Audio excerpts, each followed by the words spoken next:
Social media, new social technology, and its effectiveness during the April 27th Alabama tornado outbreak. We have Ted, Mac and Ernie, and Kalee Dionne from WIAT here in Birmingham.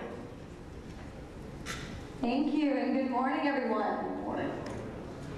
I have to have a handheld because if I stand behind that, you won't be able to see me. So we're going to stand off to the side here, but I'm Kalee Dionne. I'm the morning meteorologist at WIAT, CBS station in town, and it has changed my life that day, and with new media, it's also changed the way we do our weather coverage. So we're going to talk about that. I'm Ted McInerney. I'm the weekend meteorologist at CBS 42 here in Birmingham.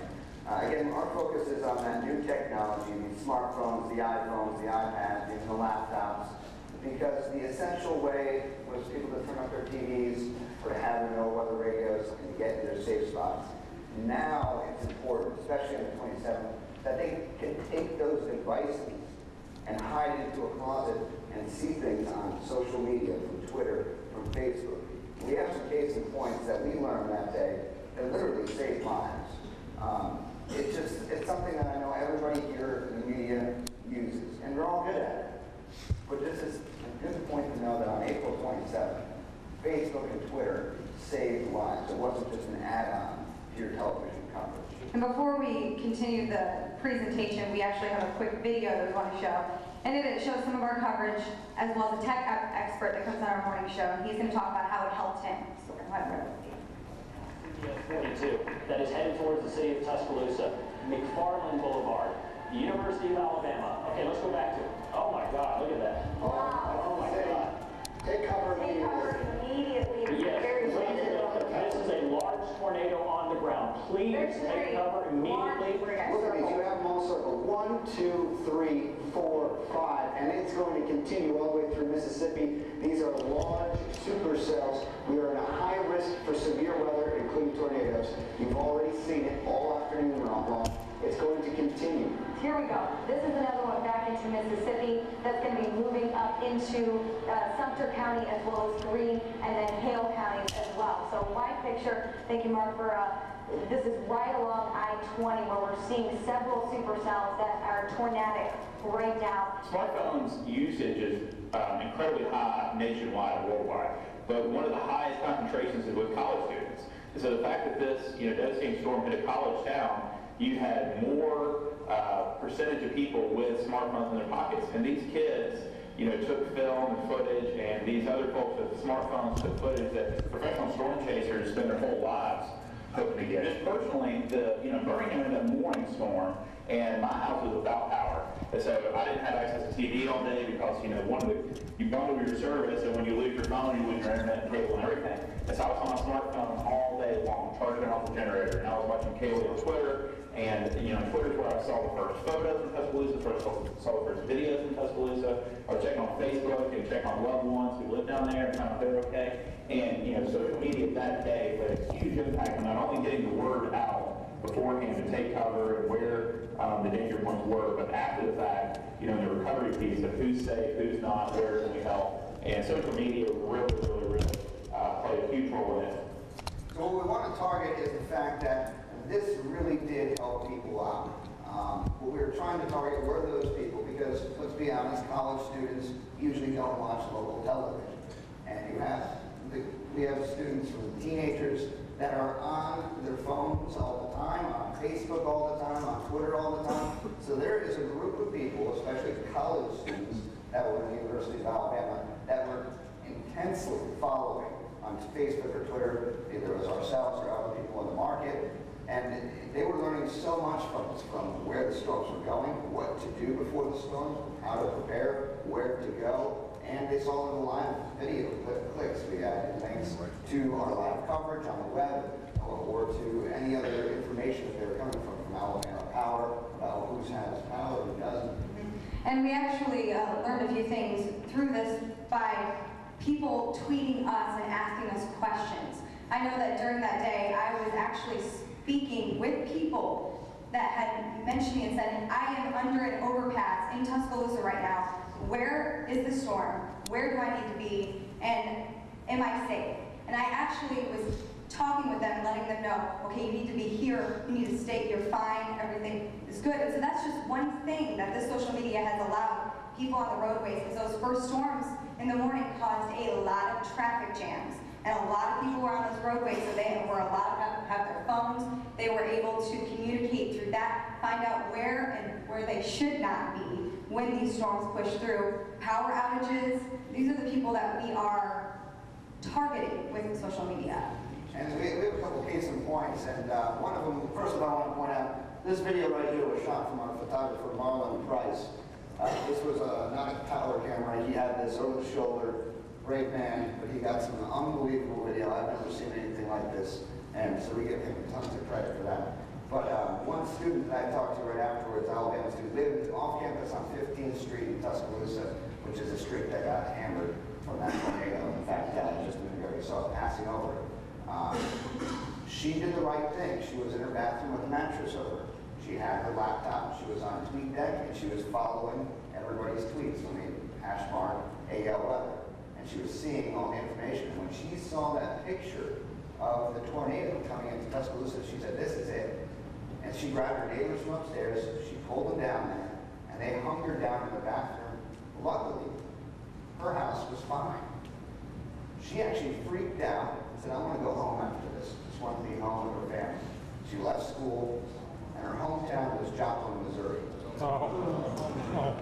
And the day that happened, she was terrified of tornadoes. She had her parents in the home, and she just was worried. Her parents were at a shopping mall that got destroyed in Joplin. She pulled them home, and only a block away again was a neighborhood level. And she was following on social media, not television. So that just shows you the point of how important it is. It saves lives.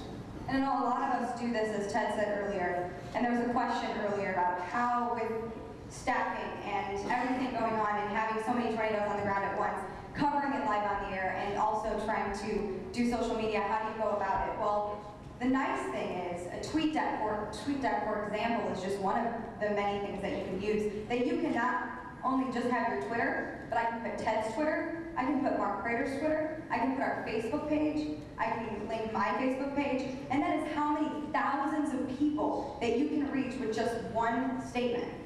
And so it's very easy when you're trying to do a lot of things at once to have all of these clips. So that's a huge tool that we use on April 27th, because I was running radar and also tweeting at the same time. They actually had to tell me that they had to put my mic down because I was typing so loud.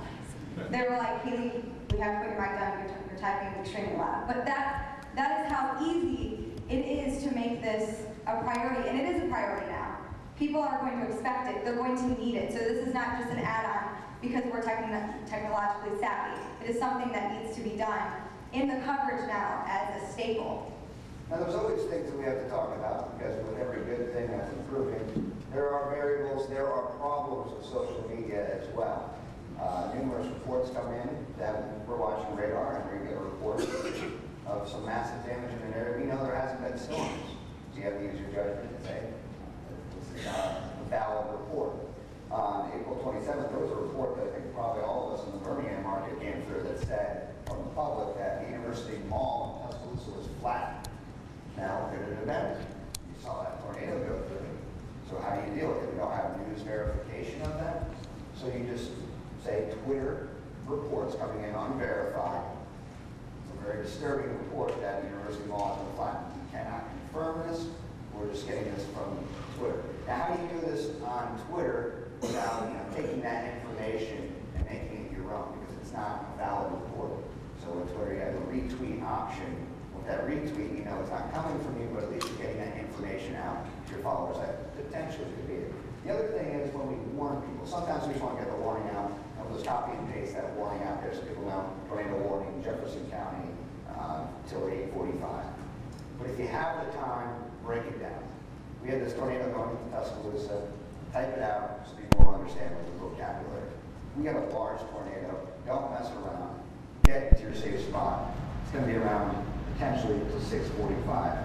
Get to your safe spot. So that is language that people know. It's not just any old tornado warning. Yeah, some of the tweets that have been showing up on the screen that we've just been showing, when I was tweeting, I was using lowercase and uppercase, and very quick, large tornado on the ground. please pray for these people, and if you're in this area, you need to start taking this very seriously so people know. Because we do get tornado warnings a lot. So having that personalized tweet that Ted just said, people know, okay, this is something that I need to take very, very seriously with social media and taking cover. And I can take my smartphone with me when I take cover so I'm not blind, sitting in a closet or sitting in a bathtub, scared, not knowing what's going on. Second by second updates of information coming at their fingertips. And it's just amazing. Video can be sent to your fingertips. Pictures can be sent to your fingertips. So social media has changed the way that we cover weather, and it's something that we all need to adapt. Yep. And to kind of close this out here, we've said it a few times to reiterate, I know people in other markets that don't use Twitter or Facebook, but they're just starting to do it. Learning from this event, I've noticed that it's not going to be in the next severe weather season, next severe event, something that you just do as an add-on to show, And we also have Facebook. We also have Twitter. People are going to expect it next time. And with the teenagers, with the college students, that's the only way they're going to get it. So it's important to make sure you do it. If you don't use Twitter or Facebook, I ask you to look into doing it. Because whatever event it is, whether it's tornadoes, hurricanes, winter storms, heat waves, it is crucial because it gets out to thousands of people. And in the long run, you push it there, you might be pulling in viewers to your television station. Because if you tell a kid that normally doesn't watch television that there's a tornado on the ground, they might tune in. And again, it's something that I realized when I walked out in the community that it helped greatly. All right, well, that's the end of our presentation here. Do we have any questions on that? Kalee, Enterprise, Alabama, 4 years prior to this, before Twitter existed, had an EF4 tornado that killed 8 students. Do you think now the University of Alabama and schools in your region will now implement something upon registration to how students can register to follow EMA or local TV within their registration? So when they're signing up, they can sign up for your text alerts or they can sign up for your Twitter feed. Do you think that's something that they might consider? Well, I definitely know that some of the universities already have that text that you can sign up for. And I definitely think it's a good idea for them to have a list. Okay, this is the EMA, this is the stations in the market, and this is the police departments, and whoever else is tweeting. Alabama Power, that's another thing, tweeted updates all the way through. So having all of this in a list of as many as you can to have that is definitely something that is encouraged for the next, and I guarantee you they start to do that. Yeah, and outside of media, I know that the Tuscaloosa County Sheriff's Office, if you're in the Birmingham market, he does a fantastic job of an automatic update of constantly, retweeting or getting that information out. This may be an opportunity for NWA or other weather organizations to take a lobbying position, but it struck me, and this doesn't apply to everybody. Of course, James Spann, for instance, has tons and tons of followers, but the followers we have at WFLA in Tampa with Twitter and Facebook represent a vast minority of our total DMA viewing area. It represents those who have smartphones, but as we all know, not all of us are in this tech bubble. And I think it's safe to say that in large portions of the country, especially in the more rural areas, a lot of people don't have the ability to log on to Twitter from a cell phone, have internet access in many cases, especially if power goes out. Perhaps this would be a platform, since we're on the subject, to talk about lobbying cell phone carriers, perhaps based on geolocation, to find a cell phone. And I think everybody has cell phones now. We even have homeless people in Tampa with cell phones. For real, it's kind of funny, or not. But anyway, perhaps from geolocation, if they detect you're in a county that's under a tornado warning, maybe it's like emergency broadcast silence. Everybody gets a text message. So you don't have to follow a proprietary television station. You don't have to be connected to the National Weather Service. You just have to simply be. And even if you don't have text services, perhaps it could override. And of course, this is a policy that would probably have to be set with lawmakers, but it could be an effective platform, I think, to reach hundreds of thousands of people, if not just about everybody, in case people have lost power, they can't watch TV, and there really is no warning system for them. So, I don't know if you're listening to the audience, you might be connected to the telecom industry, but something to consider. Thank you. Okay, thank you guys.